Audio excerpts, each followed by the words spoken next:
everyone. Today's teaching assistant is Skinks. He is a blue-tongue skink that I've had for almost 10 years now. It's going to be his 10th birthday in a couple of weeks.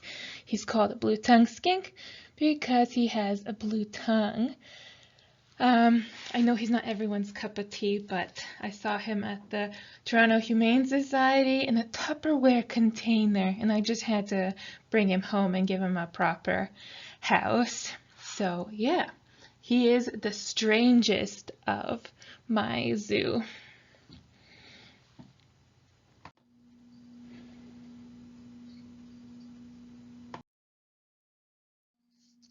So today we're going to cover assessment in social work, but instead of the standard way of teaching assessment where social workers assess their clients with little input from the client, we're going to do it the just practice way, where instead of assessing the client, we reframe it to a process of teaching learning, where you learn from the client in a mutual way after the relationship has been developed in order to challenge embedded assumptions. So you decontextualize the issue when you use a standard assessment, because you tend to really focus just on the individual and not their context that impacts them, such as poverty, race and racism, their gender and sexism, etc.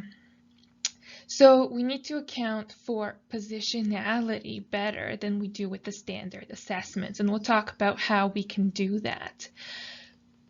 We also are going to talk about why we need to rethink standardized tools. So a standardized tool is a tool that has been tested with a large number of people. However, those people tend to be college students. If you've ever taken a psychology undergraduate class, you know this. In order to get your psych degree, you need to participate in a certain number of experiments or studies, and that's exactly how a lot of these tools are developed.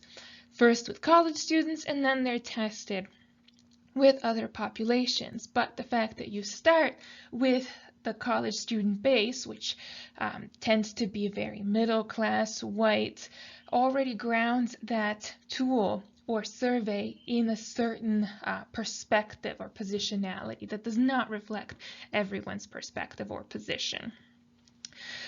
And we're going to think about how we can apply this to our practicum experiences. So let's consider, for instance, the PHQ-19, otherwise known as the Patient Health Questionnaire. So this is one of the most widely used self-assessments to determine if somebody might be suffering from depression. One of the important things to notice here, though, is that a lot of the questions are really just focused on the individual, like little interest or pleasure in doing things, feeling down, depressed, or hopeless, trouble falling or staying asleep, poor appetite or overeating, trouble concentrating on things. All of those questions are just about the individual. It doesn't consider whether there's financial stressors, housing stressors, anything outside the individual that might be impacting their mental health. So you probably wouldn't be surprised to learn that this questionnaire is actually copyrighted by Pfizer. Right, the big pharmaceutical company Pfizer. Pfizer also produces Zoloft, which is one of the most prescribed medications to treat depression. So it's no surprise that their depression questionnaire is going to very much lead people to the answer that yes, they need antidepressants as a treatment, as opposed to there are structural forces within their lives that need to be addressed in order to improve their mental health. So the PHQ is very much directing attention away from the structural inequities in the socio-political context in the client's life and focusing only on the few aspects that will always lead to a diagnosis of depression. And some will argue that the Diagnostic and Statistics Manual, otherwise known as the DSM, what we use to diagnose most mental conditions, is built in much the same way.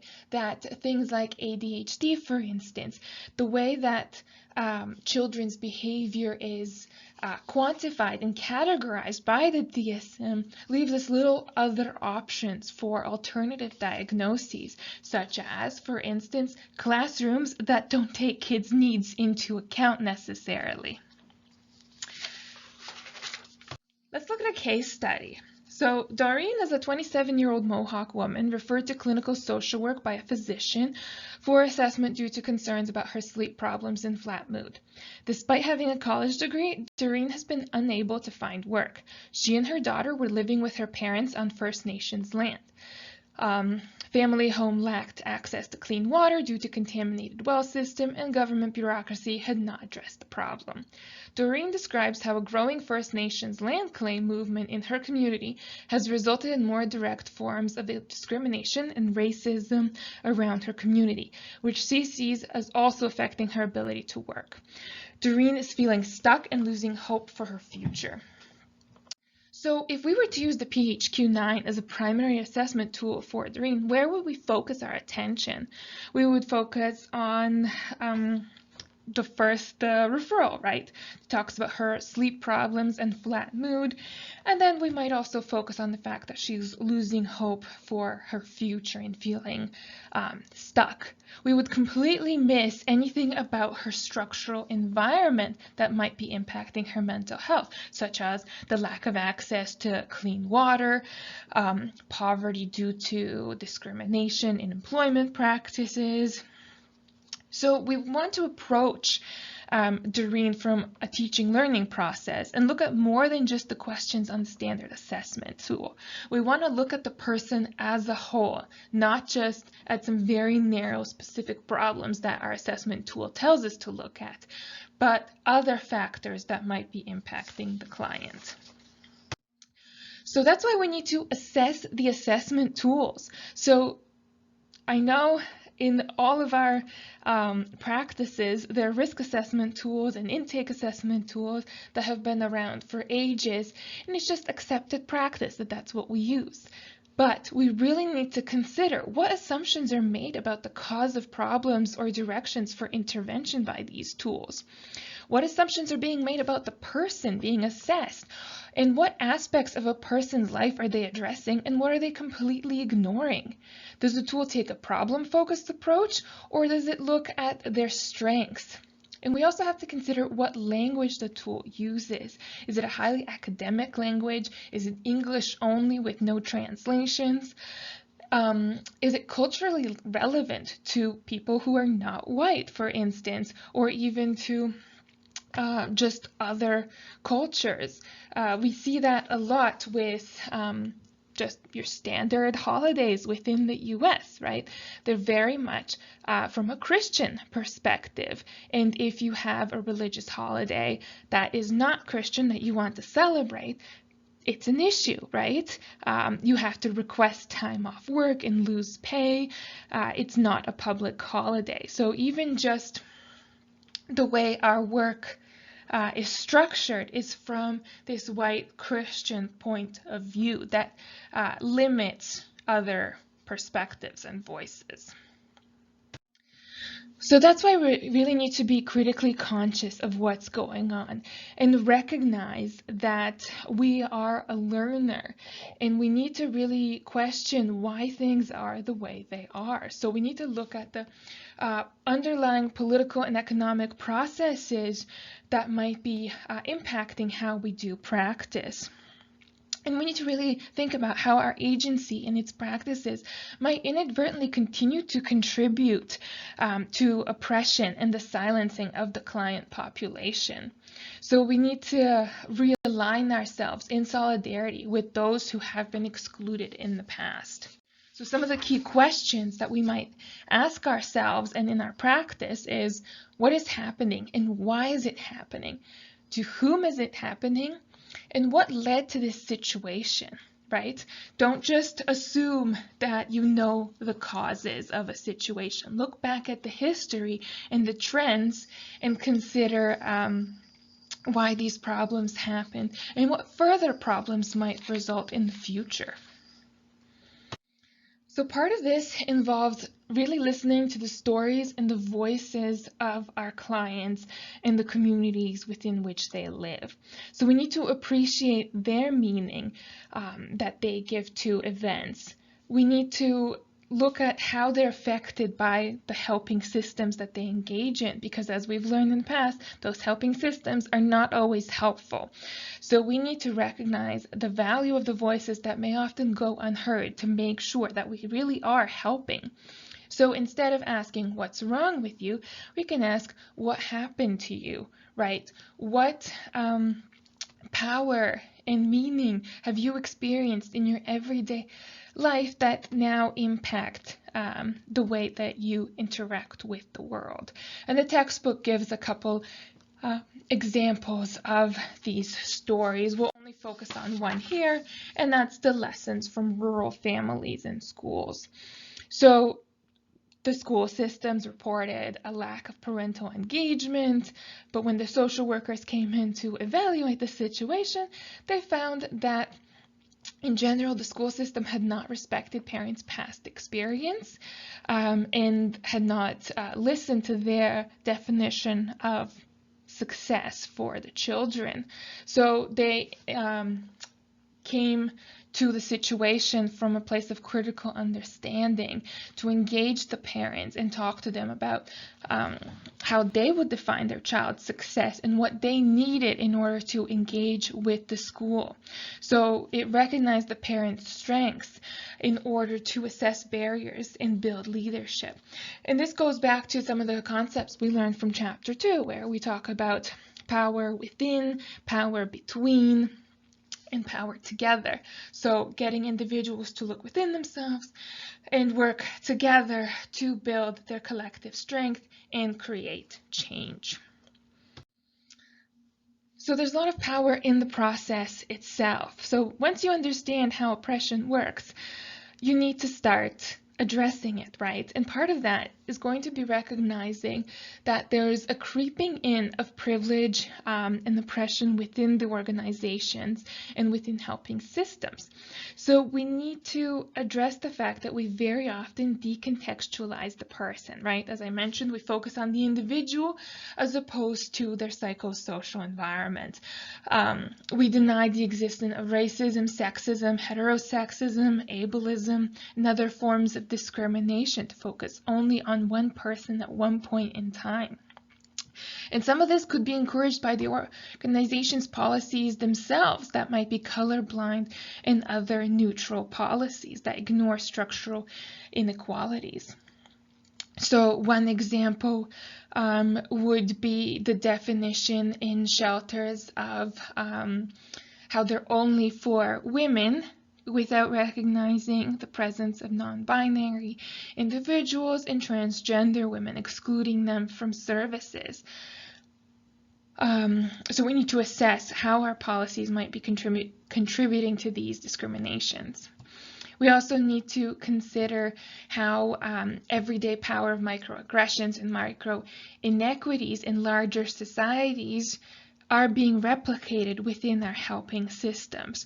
So, for instance, when we provide parenting classes for people, either through schools or through the child welfare system, are we also addressing other family dynamics apart from the heteronormative mother-father scenario, such as grandparents who are taking care of their children, or same-sex couples, or single parents? We need to engage in what's known as a power analysis. So that's where we think creatively about the sources of potential power, such as, forgotten skills or personal qualities that could increase social influence and members of past social supports that we might have, in order to make connections between the immediate situation and the distribution of power in society as a whole. So some of the questions that we might ask ourselves when conducting this power analysis is, how do conditions of powerlessness affect the client's situation? What are sources of potential power? how can we creatively think about power, and how can we engage in consciousness raising exercises, so helping our clients recognize that some of the issues that they're experiencing are not their fault or as a result of anything that they have done.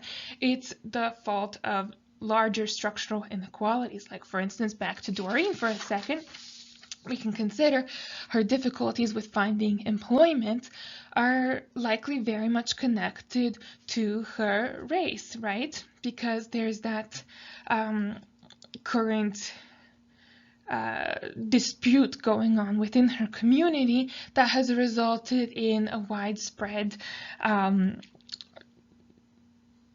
sort of looking down upon First Nations people that is preventing her from finding employment. And we can consider the power analysis using the iceberg model. So within the iceberg model, we need to recognize that the event that has just happened is just the tip of the issue, right? The event is actually the result of patterns and trends that have been happening over time, as well as underlying structures that have been influencing these patterns in mental models, so the beliefs and assumptions that people hold. In order to change current power dynamics, we need to transform how people think about the problems in the system, come up with an alternate design, so change the underlying structures that led to this event, and anticipate how the historical aspects might create future events. So going back to Doreen, with the iceberg model, we wouldn't focus necessarily on her sleep problems and flat mood immediately. We would focus as well on the contaminated well system that is impacting her home and her ability to have, just a safe drinking source and a shower within her own home, and also the increased discrimination and racism impacting her community right now. Another example is the disproportionality in foster care. So unfortunately, children of color are disproportionately represented in the U.S. foster care system. About 2 times as many African American children are in the foster care population compared to the general population, and almost 4 times more Native American youth in care compared to the general population. So if we consider this via the iceberg model, suppose that somebody makes an allegation of neglect for Doreen's daughter due to the unsafe housing situation. How might you, as an investigating child protection worker, react using the iceberg model instead of the standard assessment that looks at only the risks within the family? We might look at it from a place that recognizes the underlying structures and patterns outside of Doreen's control and address those instead of taking the child into care due to factors outside of Doreen's control.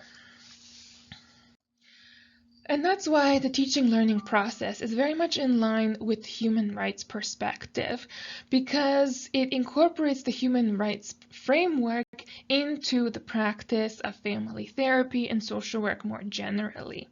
So consider, how might you bring a human rights framework into your everyday practice of social work?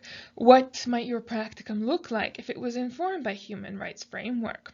For example, we might help Doreen and her community get access to safe drinking water and housing by lobbying and advocating with the federal government to fulfill their responsibility to provide the safe drinking water that they're supposed to provide to every citizen of the United States. And lastly, we're going to cover assessment from a strengths perspective. So we're going to look at first appreciative inquiry. So that's a strengths orientation approach to organizational assessment and change. So looking at your organization and assessing how can we improve it and make it better and more in line with human rights focus, for instance. It's got 4 phases. The first is discovery. So explore the best of what is already in the organization. The second phase is dreaming. So where would you like to see your organization in the future? The third step is design. So create strategies for change. And 4 is deployment. So actually put those strategies into action. At the individual level, we have the Strengths Assessment Interview Guide. So we move beyond just focusing on the problems that an individual might have within their lives to also look at their successes. So if we were applying this to Doreen's situation, we might ask her, what has worked in the past for you to help you feel more in control and more uplifted? How can we apply that in the future? What successes have you had in the past, and how can we replicate those in the future? What sources of support do you have that we can rely on during this current time of difficulty? So in summary, today we learned that assessment is one-directional and assumes the social worker is the objective expert, when we know that very much we are not. We all have biases that impact how we view the world. So that's why we look at a teaching learning perspective, where we engage in collaborative assessment process that takes place with individuals, communities, and organizations. So we recognize that individuals function in an environment that impacts their psychosocial functioning, and that communities and organizations impact this environment. So to be an effective social worker, you must look beyond the problem at the individual level as to why the problem exists, what structures contribute to the problem, and what rights and strengths you, the client, and your organization can draw on to address the reframe problem.